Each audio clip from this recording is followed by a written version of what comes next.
every time there was one of those sermons in church where the person would be like, oh, and who do you tell at work that you're Christian? I was like, oh my gosh, I really need you to stop saying that. It felt like such a personal challenge.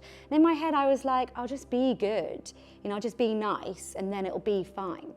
And when I moved back to London, I became a tabloid journalist. I was working in a place which, as you can imagine, a tabloid newspaper is kind of seeped with not Christianness. But this building had a Christian fellowship. And for 1 hour on the top floor, every Wednesday, I would turn up at the Christian fellowship. And I would freak out like half an hour before, because not everyone takes a full hour lunch break. It's quite unusual.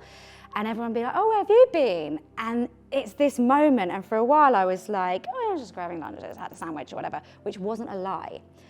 And then one of the girls saw the book, The Shack, in my bag, and she was like, oh, I've read that. And I thought, oh my goodness, I'm among friends.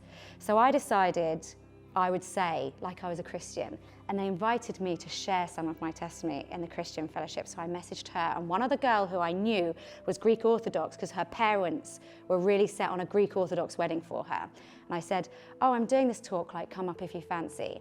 And then I opened the doors to the conference room where we all gathered, and my whole desk at this tabloid newspaper, some of them adamantly not Christian, were there. And I effectively did a preach to all of them. And I've just never looked back.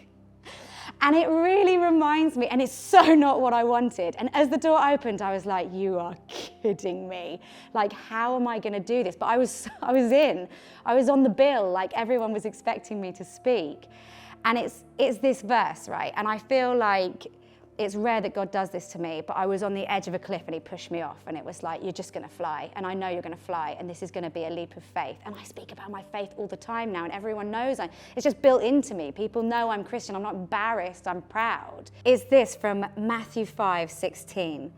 In the same way, let your light shine before others, so that they may see your good works and give glory to your Father who's in heaven. And I had to do that in the most baptism of fire way. But I'm so pleased I did. And I think sometimes there is that leap of faith, there is that bravery, and then suddenly it just feels natural and it just feels normal.